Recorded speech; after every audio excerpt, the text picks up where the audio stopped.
Buenos días, queridos lectores, familia natural, pero también familia de la fe, y a todo buscador de amor, de verdad, de paz, de esperanza.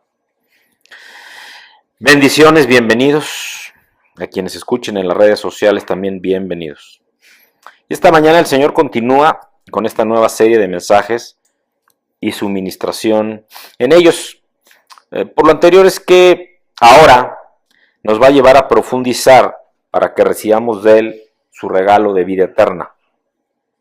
Que además no solo es su promesa para todos quienes hemos tomado nuestra decisión de fe por Jesucristo, el Hijo de Dios, sino que también nos entrega el que no tenemos que esperar para tener esa vida eterna y podemos recibirla a partir de nuestra decisión con Él. Esto me lo dijo así el Señor, amén.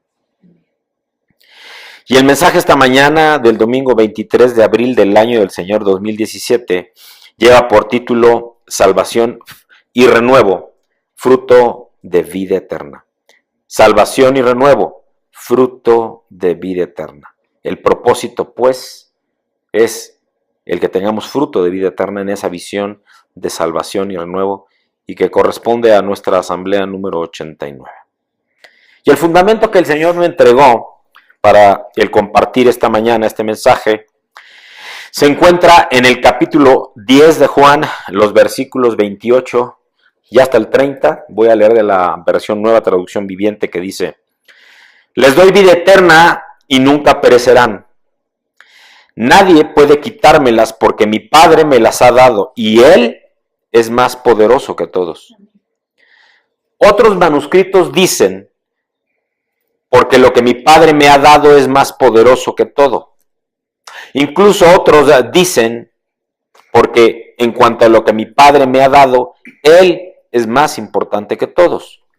Nadie puede quitarlas de la mano del Padre, porque el Padre y yo uno somos, dice el Señor. Vamos a orar. Padre, te entregamos, Señor mío y Dios mío, este tiempo, esta mañana, este mensaje que tú tienes para nosotros, Señor. Sabemos, Padre mío, que solo es tu luz y tu verdad la que se manifiestan con poder y con gloria. Y que cualquier cosa que hagamos, Padre mío, es solo para honrarte, Señor. No solo para dar gracia. Es solo, Señor, para que tu amor, tu poder, tu misericordia se manifiesten en nuestras vidas, Señor. Llénanos, Señor, de tu luz y de tu verdad. Y permite, Padre mío, que nuestros corazones sean henchidos, llenos, inundados, Señor, con esto que tú nos tienes que dar. Para que seamos fortalecidos, Padre mío, y seamos también exhortados, invitados a buscarte todos los días, Señor. Y no solo en los mensajes que recibimos en alimento estos domingos, estos días de asamblea, Padre mío, pero que en todo momento estemos buscando en la intimidad contigo, Padre, tu presencia y tu revelación, tu unción y tu visión. En el bendito nombre de Cristo el Señor. Amén. Así que vamos a dar inicio a esta ministración de Cristo, profundizando primero con el fundamento etimológico. El verdadero significado de esta palabra eterna o eterna viene de la palabra en griego aionios, así como suena aionios, la cual en el Nuevo Testamento se traduce usualmente como eterno o como perpetuo.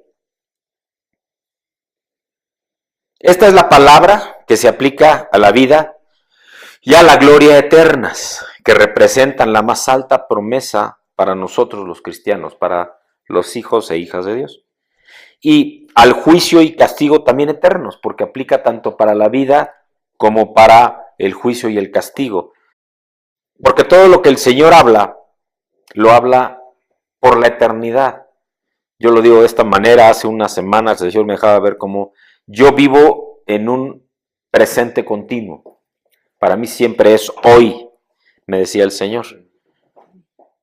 Y cuando habla uno así, como de eternidad, tanto en la vida como en el juicio, tanto en el gozo como en el castigo, si nos está hablando siempre de eternidad, pues también lo podemos ver como bueno y malo. Y cuando es malo, pues algo que aterra, ¿no? Simple y sencillamente porque no comprendemos el concepto de eternidad tal cual lo podríamos solo describir en este vocablo en griego de la palabra aionios. Aionios es una palabra extraña tanto en el griego clásico como en el griego secular. Lo que estoy diciendo es, en la lengua griega no es muy común tampoco usar la palabra aionios. Porque nos provoca, un cierto sentido de falta de certeza en sí misma. Es un adjetivo que procede del sustantivo aion, como suena, aion, el cual tiene 3 significados principales en el griego clásico, que es la lengua materna en la cual fue escrita esta palabra. Y como sabemos, el Nuevo Testamento está escrito en su original completamente en griego, así que aún para el griego, esta palabra aion o este principio aion no es común de usar.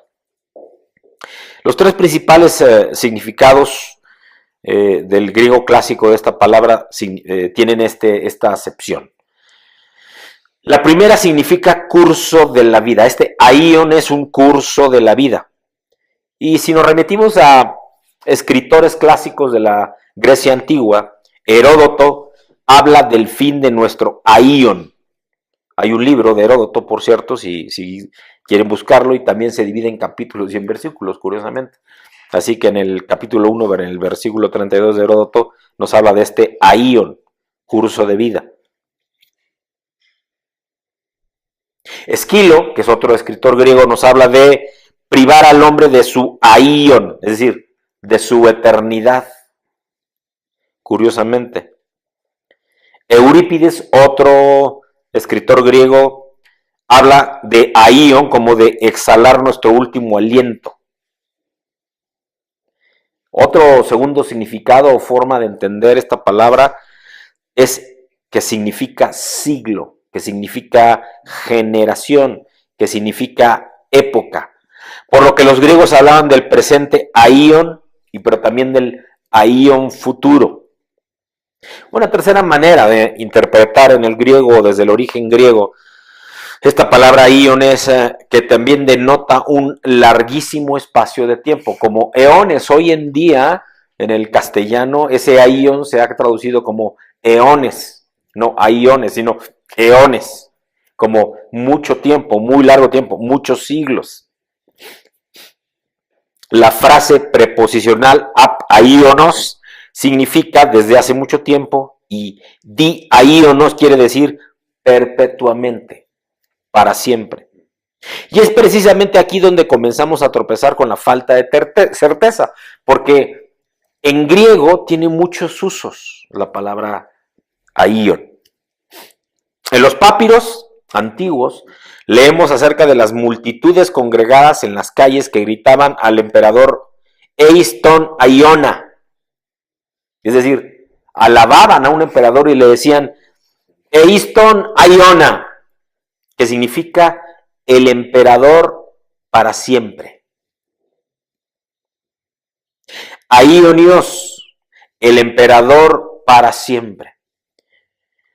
En tiempo del griego helénico, de la época justamente de la que estamos hablando, conforme al texto bíblico, llegó a ser el adjetivo en vigor para describir el poder del emperador. Y con esta breve reflexión del origen en griego de la palabra utilizada en la palabra de Dios al referirse a lo eterno, vamos a abordar ahora de qué nos habla Dios cuando nos promete vida eterna, que es de lo que nos quiere hablar hoy. Y es que nos da una promesa de vida eterna en la palabra de Dios, cuando invitándonos a recibir y a creer y a decir en nuestra boca lo que se cree en nuestro corazón, Romanos 10:8, que el resultado de creer en Cristo e invitar a corazón es una promesa de vida eterna. Nuevamente, Eiston Aiona, como le decían al emperador los griegos. Y es que pienso en esta parte de la etimología de la palabra en griego, pero en primer lugar, en primera instancia, decido creer que es precisamente lo que Dios nos quiere decir y nos quiere ministrar hoy, aquí, a ti, a mí, a quien lea, a quien escuche.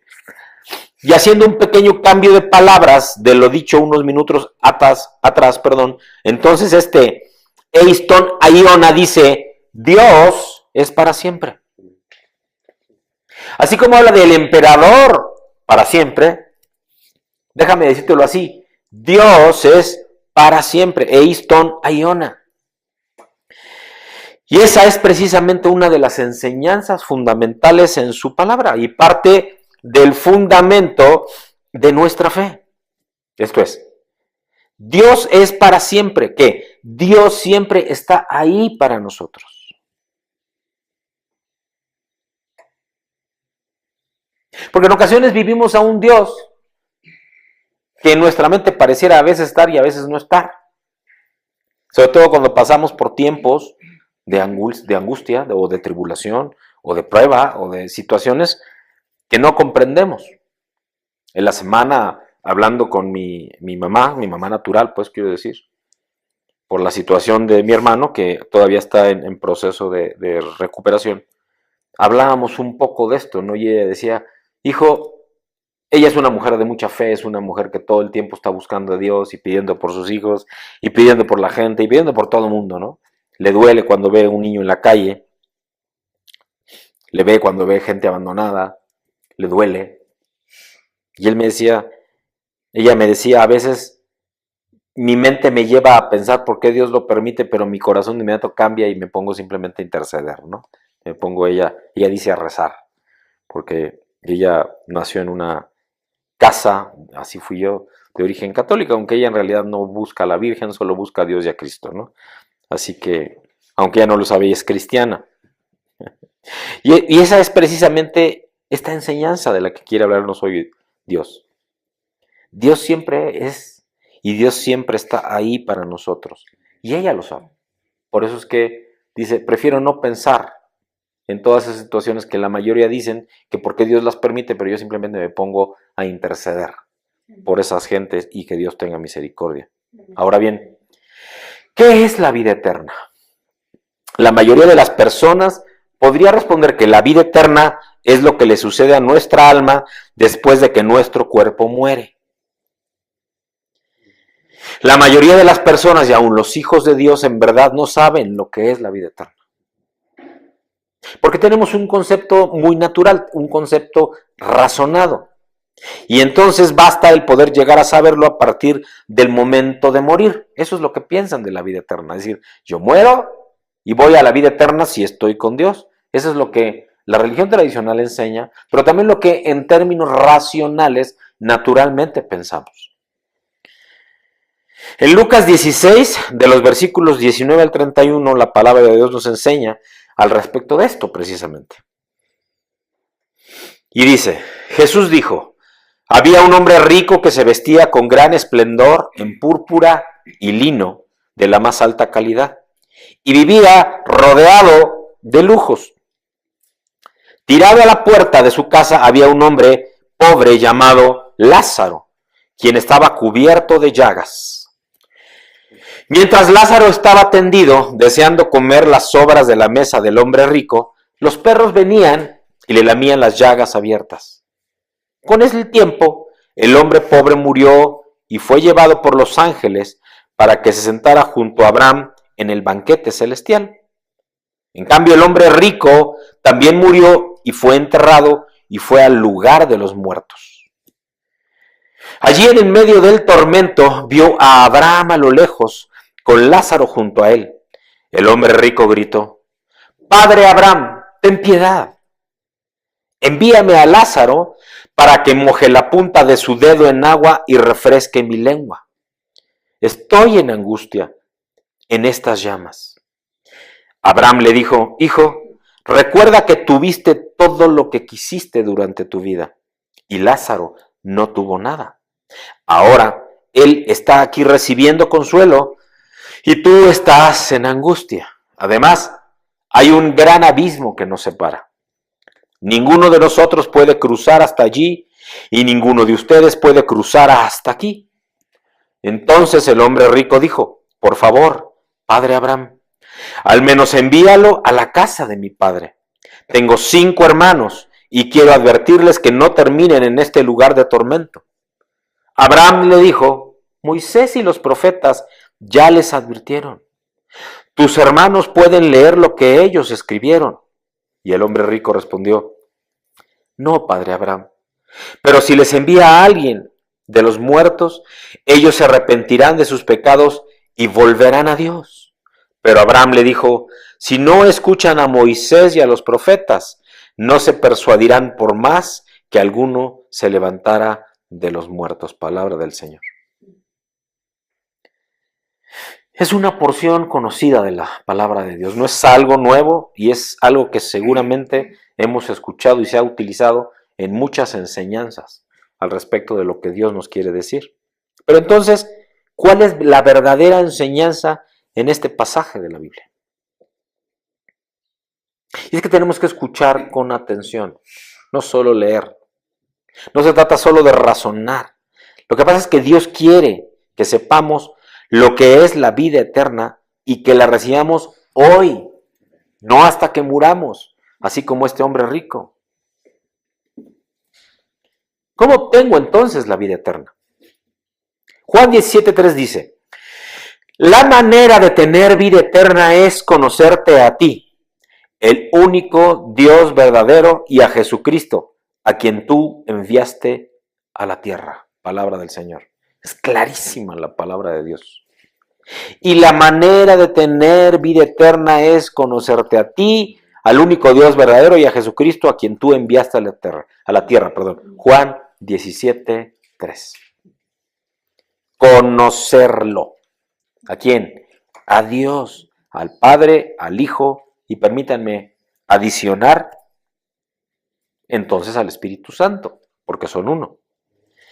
La vida eterna es conocer al único Dios verdadero, al de la Biblia, y a su Hijo Jesucristo, a quien Él envió para salvarnos de la paga de pecado, que es la muerte eterna. Otra vez, vida eterna, pero también en lo contrario, muerte por la eternidad, como nos describió previamente en Lucas 16:19 al 31, hablando de Lázaro, el pobre, y del hombre rico que fue al infierno. Cuando conocemos al Dios verdadero y a Jesucristo como Salvador y Señor, obtenemos la vida eterna, la cual empieza en el momento que reconozcamos esta verdad. Una verdad que no es revelada mediante carne y sangre, mediante personas, sino mediante Dios Padre, a quien Jesucristo se lo quiera revelar. Es por revelación. Así que hay una pregunta al menos. ¿Ya te reveló a ti Dios esta verdad? La verdad de la vida eterna, de la promesa y cómo consiste esta promesa de vida eterna en el conocimiento de Dios, el Padre, y del Hijo y entonces del Espíritu Santo. La palabra dice, clama a mí y yo te responderé y te enseñaré cosas grandes y ocultas que tú no conoces. Es necesario buscar a Dios con un corazón dispuesto y humilde. Abre su palabra, abre la Biblia, medita en ella. Además, siendo sencillos y humildes de espíritu, reconociendo que necesitamos conocer al Dios verdadero y no al Dios que nos hemos creado en nuestra mente. No es aquel en el que piensas, es aquel que conoces y que sientes en tu corazón, en tu alma y en su espíritu. No es creer en Dios lo que nos dará la vida eterna. Escucha lo que acabo de decir. No es creer en Dios lo que nos dará la vida eterna. Porque también los demonios creen en Dios. Y tiemblan, porque ellos ya saben a dónde van a parar. Porque no se trata de solo creer en Dios, sino de obedecer a Dios. En verdad, lo que nos da vida eterna es conocer, con mayúscula, conocer al único Dios verdadero, iniciando con un encuentro con Jesucristo. A Dios nadie lo ha visto jamás, pero Jesús Jesucristo, el Hijo de Dios, nos lo da a conocer. Es solamente mediante el regalo que Dios nos da en su Hijo Jesucristo que podemos conocer al Dios verdadero y recibir su vida eterna. Jesús mismo dijo: el que me ha visto a mí, ha visto al Padre. Así que, otra vez una reflexión, pero pregunta: ¿hemos ya visto a Jesús? Porque entonces ya habremos visto al Padre. Dios quiere que sepamos cómo obtener la vida eterna. Junto a Él, una vida espiritual que comienza en el día que lo recibes en tu corazón. La Biblia lo dice. También sabemos que cuando nuestro cuerpo muera, recibiremos otro cuerpo glorificado y viviremos, como dice el libro de Apocalipsis, en un lugar celestial donde ya no habrá más sufrimiento, ni hambre, ni sed, ni dolor alguno. El Cordero Jesucristo nos guiará a manantiales de aguas de vida, y Dios enjugará toda lágrima de nuestros ojos. Eso se encuentra en Apocalipsis capítulo 7, versículos 16 y 17. Y es que Dios nos ha dejado todo escrito en su palabra, la Biblia, para que tengamos certeza que tenemos la vida eterna al creer en Él y que no seamos engañados por falsos profetas que pueden manipularnos o que quieren vendernos el poder para llegar al cielo, como si se pudiera comprar. Escucha, es aquí y ahora que Dios quiere darte la vida eterna espiritual, que empieza cuando lo conocemos a Él en una relación personal por medio de Jesucristo. En el momento en que tú empiezas por medio de Jesús a tener una relación con el Padre por medio del Espíritu Santo, empiezas a vivir en vida eterna y no hasta que tú mueras físicamente. En 1 de Juan 5, versículo 13 dice la palabra de Dios: estas cosas os he escrito a vosotros, que creéis en el nombre del Hijo de Dios, para que sepáis que tenéis vida eterna. Lo dice claro la palabra de Dios en 1 de Juan 5:13. Estas cosas os he escrito a vosotros, que creéis en el nombre del Hijo de Dios, para que sepáis que tenéis, ya, agrego el ya yo, vida eterna. Si tú ya crees en el nombre del Hijo de Dios, ya estás en vida eterna. No tienes que morir físicamente para estar en vida eterna.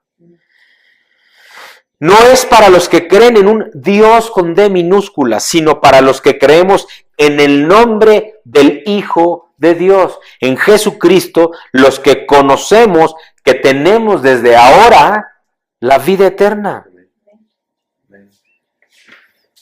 Si aún no tienes la seguridad de tu vida eterna, Dios quiere que conozcas que la obtienes al creer en su Hijo Jesucristo.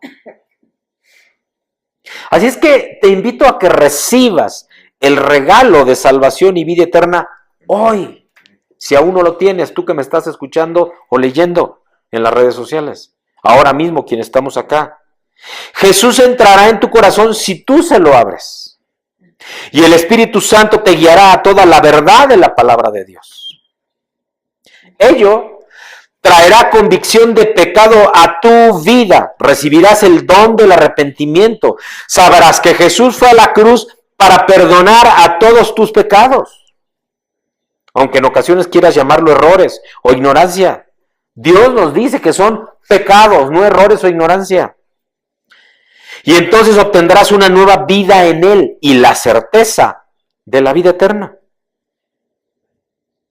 La invitación pues es que hagamos a Jesucristo el Señor de nuestra vida y decidir vivir bajo su señorío, porque Él ha venido a darnos vida y vida en abundancia. Nuevamente leo Juan 17:3. Y la manera de tener vida eterna es conocerte a ti, el único Dios verdadero, y a Jesucristo, a quien tú enviaste a la tierra. Pero ¿cómo conocemos a Cristo, el Hijo de Dios? De eso se trata, de conocer a Cristo, el Hijo de Dios. Nuestro hermano John MacArthur ha reflexionado profundamente al respecto de esto de conocer a Cristo, el Hijo de Dios. Y quiero compartir con él fundamentos que nos llevarán a conocer a Cristo por medio de establecer una relación personal e íntima con él. Y John MacArthur desarrolló algunos fundamentos que quiero compartirles con ustedes. El apóstol Pablo expresa perfectamente el anhelo más fervoroso de cada seguidor verdadero de Cristo, que se encuentra en el versículo 10 de Filipenses 3, a fin de conocerle. ¿A quién? A Cristo. Conocer a Cristo entonces, en el sentido paulino, conforme el apóstol Pablo, no es el tipo de relación mística que muchas personas imaginan. Hablando de misticismo, como de algo que es inalcanzable, ¿no? Que solo es para ciertos iluminados, como lo pensaría el hombre en filosofías. No lo es. Pablo no estaba deseoso de algún conocimiento secreto de Cristo, más allá de lo que se pueda discernir en la propia palabra de Dios. De hecho, el conocimiento de Cristo que Pablo buscó fue cualquier cosa menos algo místico. Lo que Pablo anhelaba conocer era el poder de la resurrección de Cristo, la comunión de sus sufrimientos y la conformidad a su muerte. Voy a volver a repetir. Lo que Pablo realmente anhelaba al conocer a Cristo era conocer el poder de la resurrección de Cristo, conocer la comunión de sus sufrimientos y conocer la conformidad que Cristo tuvo respecto a su muerte. Si no pensamos de esta manera, erramos grandemente si creemos que la intimidad con Cristo es algún nivel noble de comunicación misteriosa y basada en sentimientos con la divinidad, como si implicase algún conocimiento de Dios que va más allá de lo que la propia palabra de Dios nos dice y nos revela además. ¿Qué te estoy diciendo con esto? Que si en tu tiempo de oración, buscando a Dios y buscando intimidad con Cristo, vas a recibir ¿cómo te lo digo? Impactos, pensamientos espirituales, pero que siempre van a estar basados en la palabra de Dios.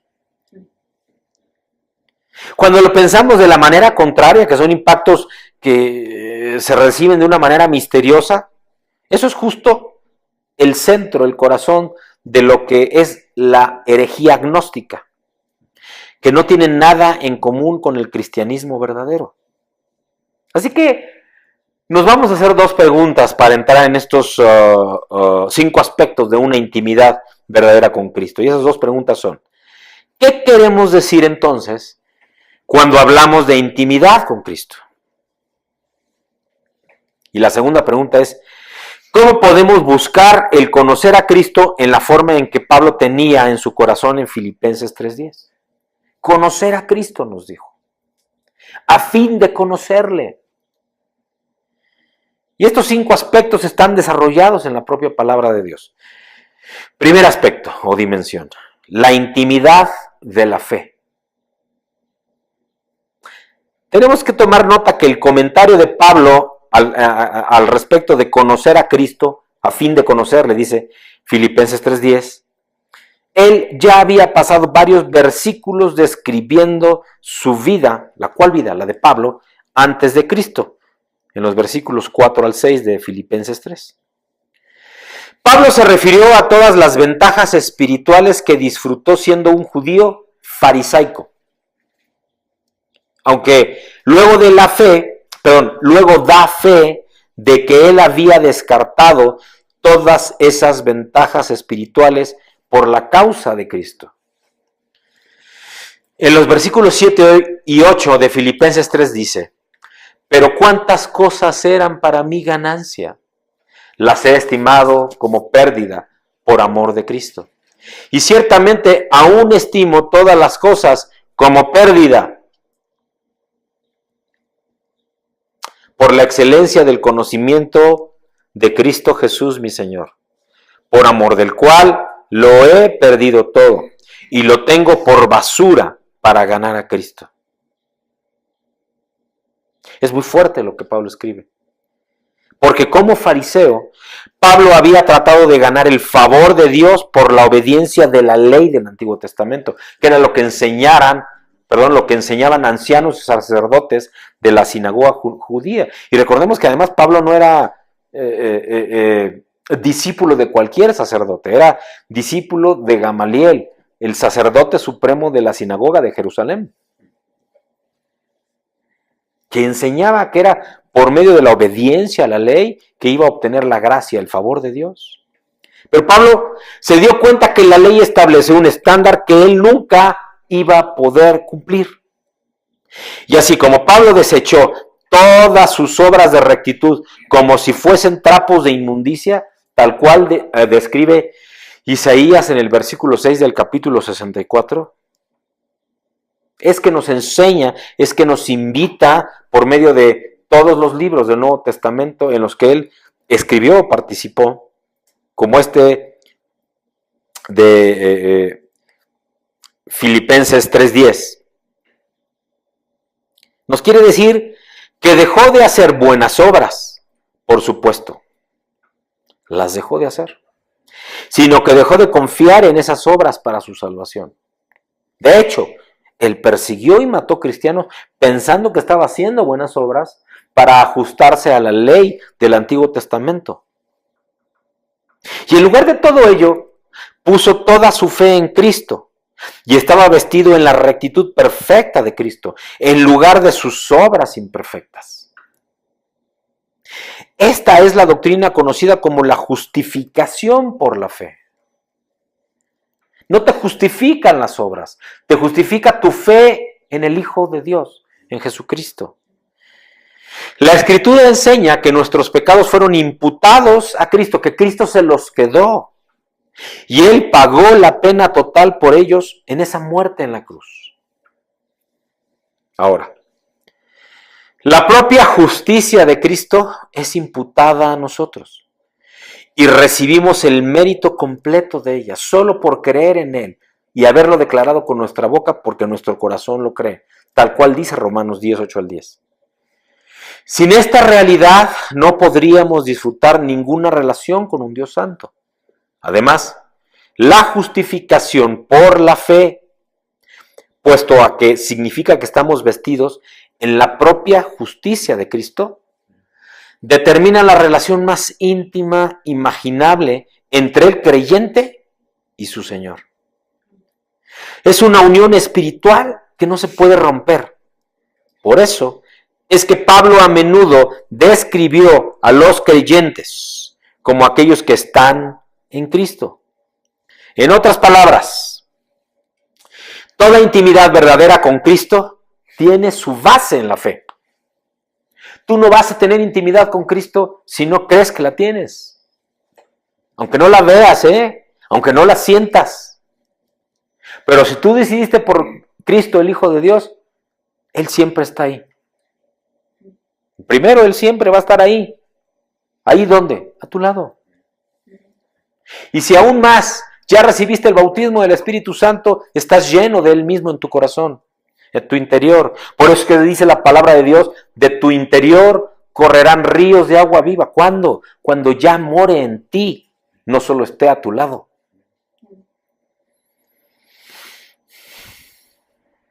En otras palabras, toda intimidad verdadera con Cristo tiene su base en la fe. De hecho, ninguna relación con Él en absoluto es posible fuera de la fe, tal cual lo dice Hebreos 1:1. El propio apóstol Pedro señala, le amamos por fe sin haberle visto. Ahí lo dice en el versículo 18 de 1 de Pedro 1. Segunda dimensión o aspecto a considerar en esta profundización y en acuerdo con el hermano John MacArthur. La intimidad de la verdadera adoración. En Oseas 6:6 el Señor dice, porque misericordia quiero y no sacrificio, y conocimiento de Dios más que holocaustos. ¿Cómo sabes que eres hijo de Dios? Porque das amor.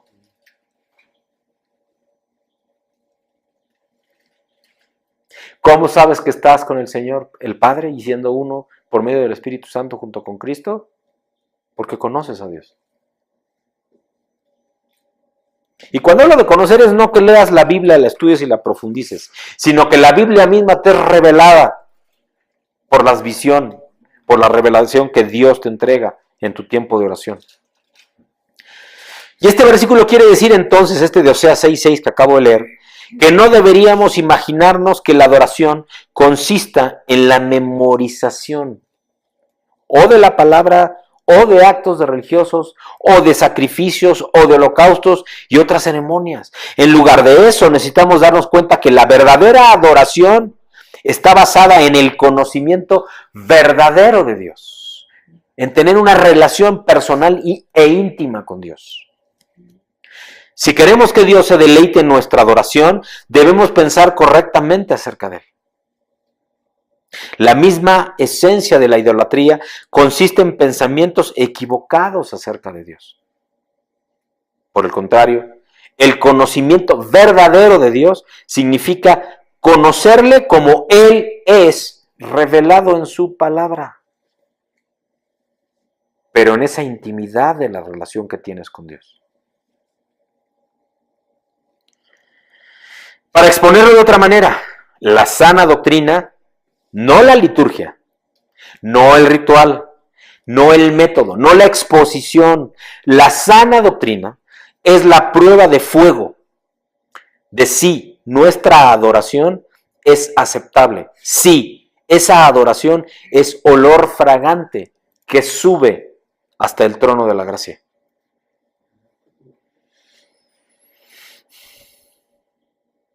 Un pensamiento, una reflexión correcta acerca de Dios es, por consiguiente, esencial para tener una verdadera intimidad con Él. Cualquiera que quiera conocerle íntimamente debe saber lo que Él ha revelado acerca de sí mismo. Y te quiero añadir, en lo que te ha revelado a ti en lo personal. Porque lo que revela a ti en lo personal, en la intimidad, es distinto de lo que hace con otro hermano o hermana. Por lo tanto, y para repetir y dejar claro este punto, no quiere decir que debiésemos buscar algún conocimiento místico acerca de Dios. Todo está escrito y Él lo revela si tienes tiempo con Él en oración. Todo lo que podemos saber con certeza acerca de Dios es lo que está revelado en su palabra. Si decidimos conocer al verdadero Dios en una forma verdadera, debemos tratar de estar completamente familiarizados con su palabra revelada, no solo estudiada, revelada. ¿Por quién? Por Él mismo, por Dios mismo. Tercer aspecto, dimensión y fundamento de este conocimiento de Dios y de esta vida eterna: la intimidad de la oración. La intimidad de la oración. Jesús mismo nos enseñó a buscar intimidad con Dios a través de la oración privada, porque la oración es donde el creyente, el hijo de Dios, la hija de Dios, derrama su corazón a Dios. Jesús mismo enfatizó la importancia de la oración privada en el versículo 6, del capítulo 6 de Mateo, Mateo 6:6.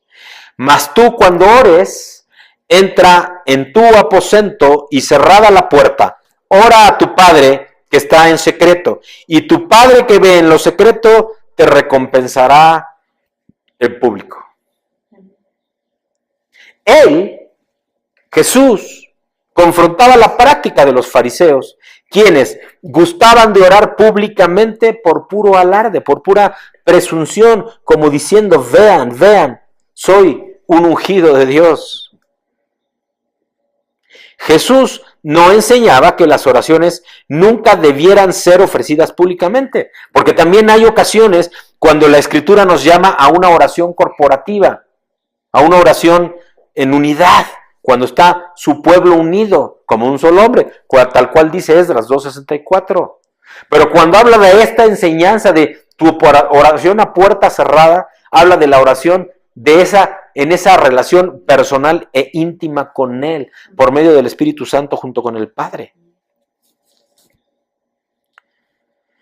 El verdadero cristiano busca la intimidad de Dios y ora más a menudo y más fervientemente en privado. Solo con Dios.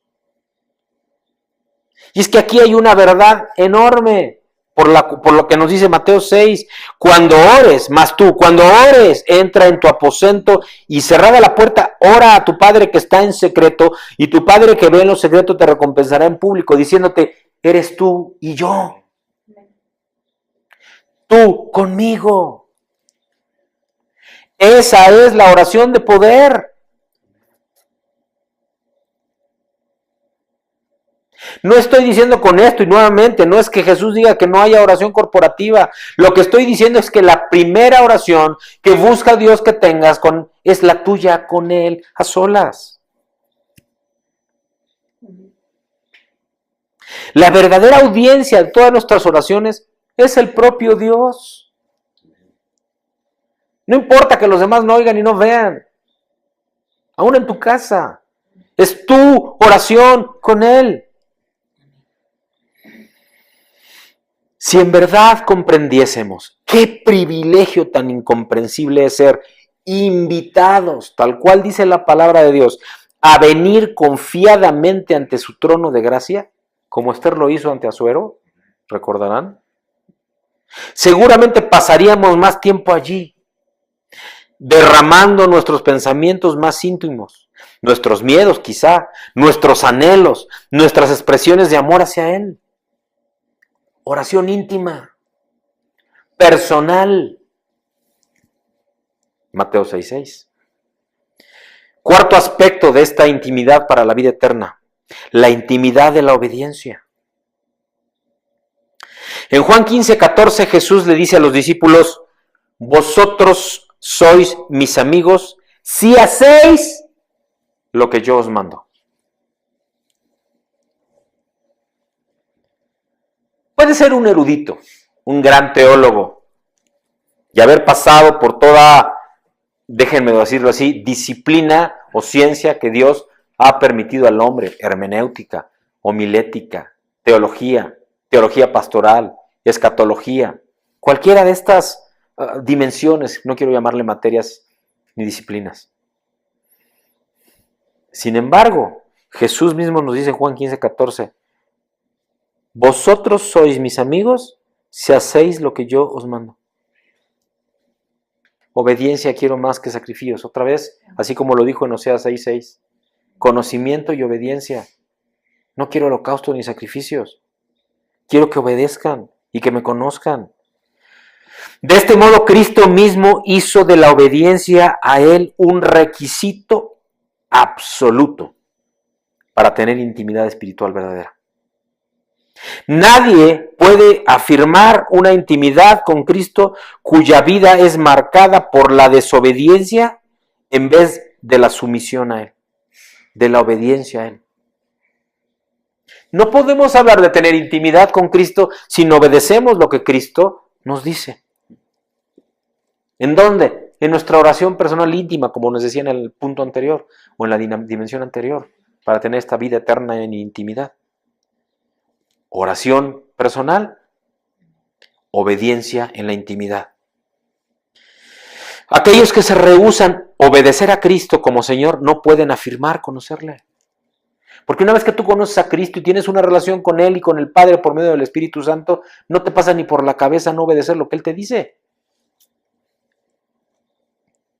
Y eso te puede llevar a tremendas confrontaciones aún en casa, aún con tus amistades, aún con propios hijos e hijas de su pueblo escogido. Porque lo que a ti te pide no es lo que le pide a los demás. Lo que a ti te encarga no es lo que le encarga a los demás. Tu llamado y tu propósito son personales, no se comparten. Claro que sí impactan a los otros,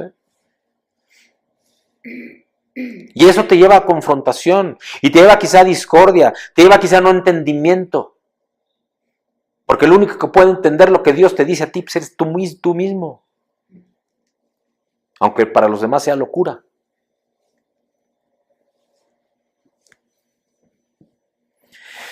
Por eso es que un ungido de Dios, sea hombre o mujer, hija o hijo de Dios, no puede juzgar, más bien, no debe juzgar a sus hermanos o hermanas en la fe.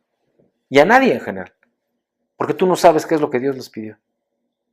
Pero sí puedes apoyarlo en oración, en tu tiempo de oración íntima con el Señor, o para que te revele y sea más concreta tu oración, o para que simplemente te dé el corazón para acompañarlo en su travesía, o acompañarla en su travesía, porque tu llamado es personal. En Hechos 10:36 la Escritura explícitamente declara que Él es Señor de todo y por tanto tiene derecho a exigir nuestra lealtad. Y ya nos habló mucho, uno de los fundamentos de estos ministerios es lealtad a su señorío. De hecho, aquellos que refrenan esa lealtad son sus enemigos, no son sus íntimos, tal cual lo dice Santiago 4 en el versículo 4, para que lo lean posteriormente.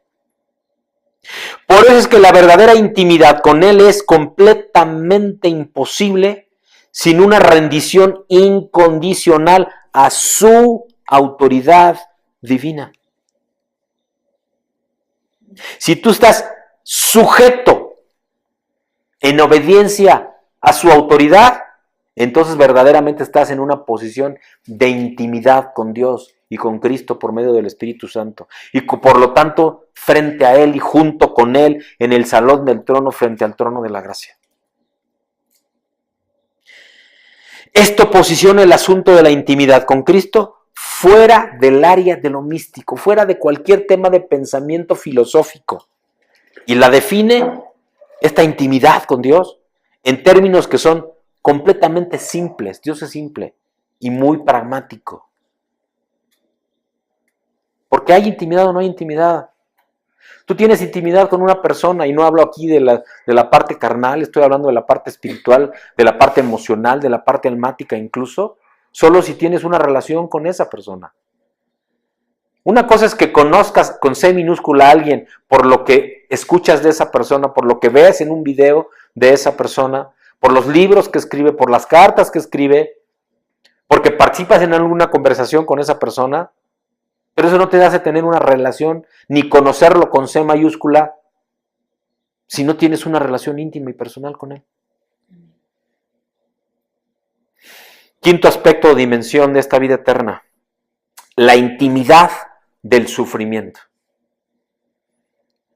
Y para esto vamos a regresar a Filipenses 3:10 y ese contexto en donde podemos notar otra vez la clase de intimidad con Cristo que Pablo anhelaba cuando escribió, a fin de conocerle y el poder de su resurrección y la participación de sus padecimientos, llegando a ser semejante a él en su muerte. ¡Wow!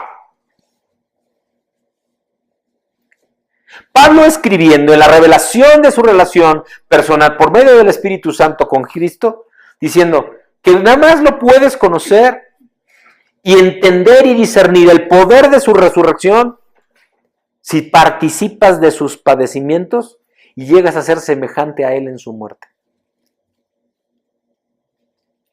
Pablo fue ejecutado. No se describe cómo, con detalle.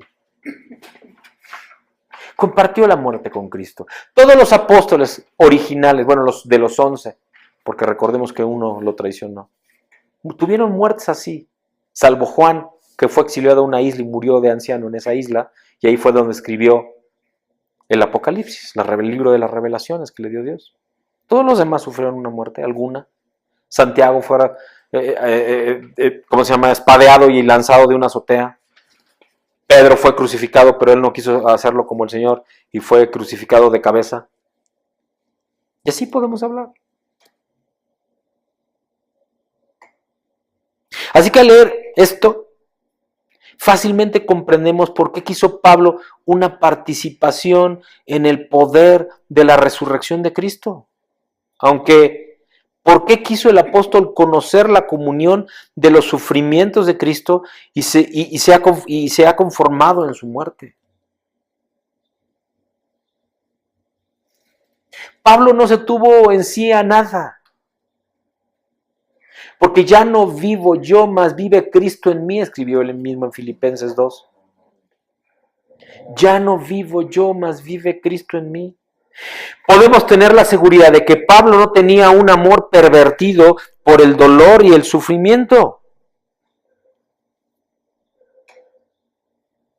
En otro lugar, él testificó cómo le suplicó repetidamente al Señor en 2 de Corintios capítulo 7 versículos, perdón, en 2 de Corintios capítulo 12 versículos 7 al 10, en donde le dijo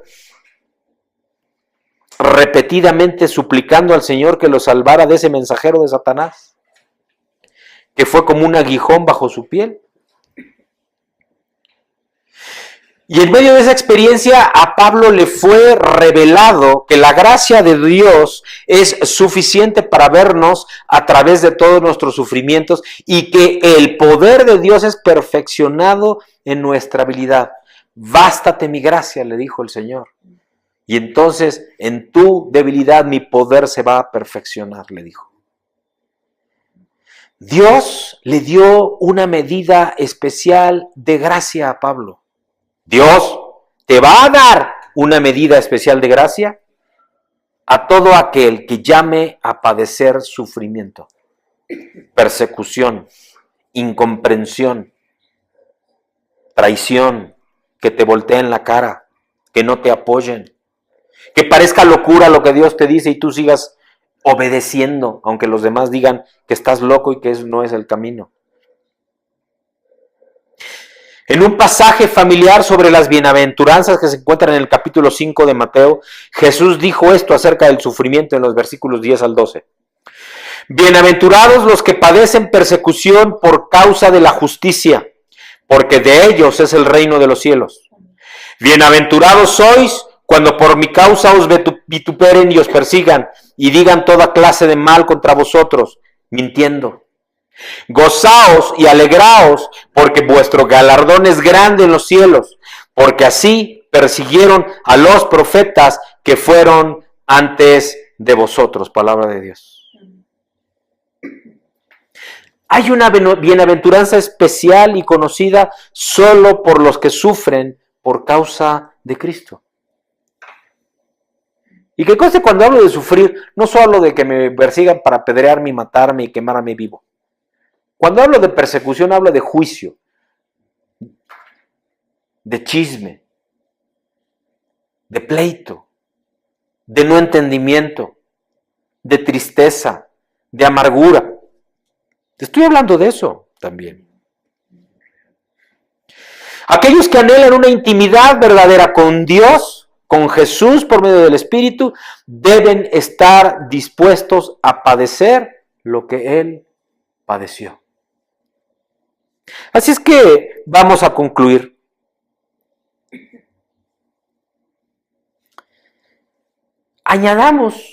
Vamos a añadir a todo esto que acabamos de compartir esas cosas para obtener todo el cuadro completo. La intimidad verdadera para la vida eterna en Cristo implica sufrimiento, implica obediencia, implica oración y mucha más de la que siquiera hayas tenido mucho. Yo he tenido tiempos de mucha oración, pero tiempos en donde más es charla y diálogo y cuestionar. Pero ese soy yo, tú eres distinto. Así que sufrimiento, obediencia, oración, mucha oración, conocimiento de la palabra de Dios y una vida de fe. Conocimiento y fe. Repito, sufrimiento, obediencia, oración y mucha, conocimiento de la palabra de Dios y una vida de fe. El propósito de Dios y el resultado de todo ello será su promesa cumplida para ti. Salvación, vida eterna por medio de conocerlo a Él y una relación personal, íntima con Cristo, lleno de su Espíritu Santo y siendo uno con Dios. Yo no sé tú, yo anhelo esta promesa. Salvación, vida eterna por medio de conocerlo a Él y una relación personal, íntima con Cristo, lleno de su Espíritu Santo y siendo uno con Dios.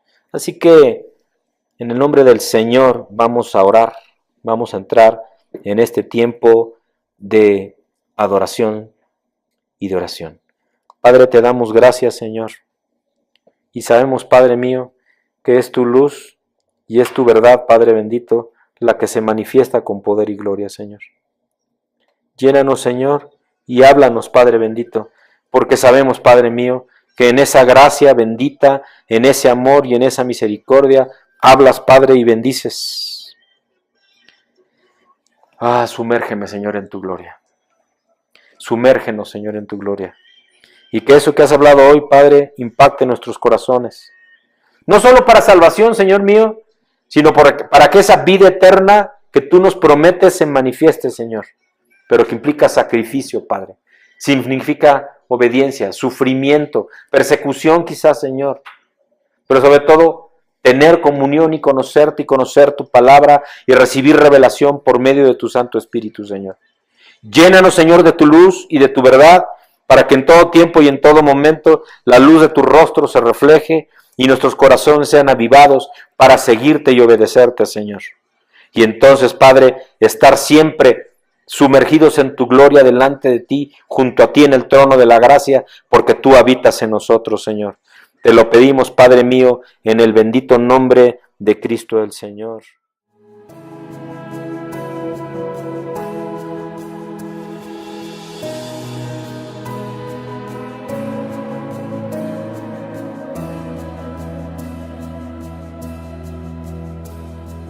No existe oro y plata que puedan comparar el precio de tu sangre por la humanidad. En respuesta a tu gran bondad, nos postramos para adorar, apasionados por tu amistad, que vida eterna nos da. Preciosa sangre de Cristo, qué hermoso sacrificio de gracia que me rescató, de amor que me perdonó. Preciosa sangre,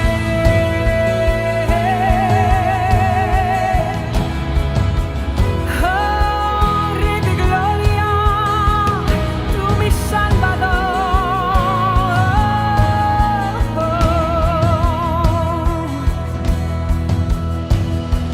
No existe oro y plata que puedan comparar el precio de tu sangre por la humanidad.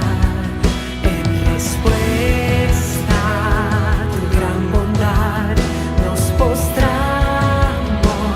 para adorar, apasionados por tu amistad, que vida eterna nos da. Preciosa sangre de Cristo, qué hermoso sacrificio de gracia que me rescató, de amor que me perdonó. Preciosa sangre,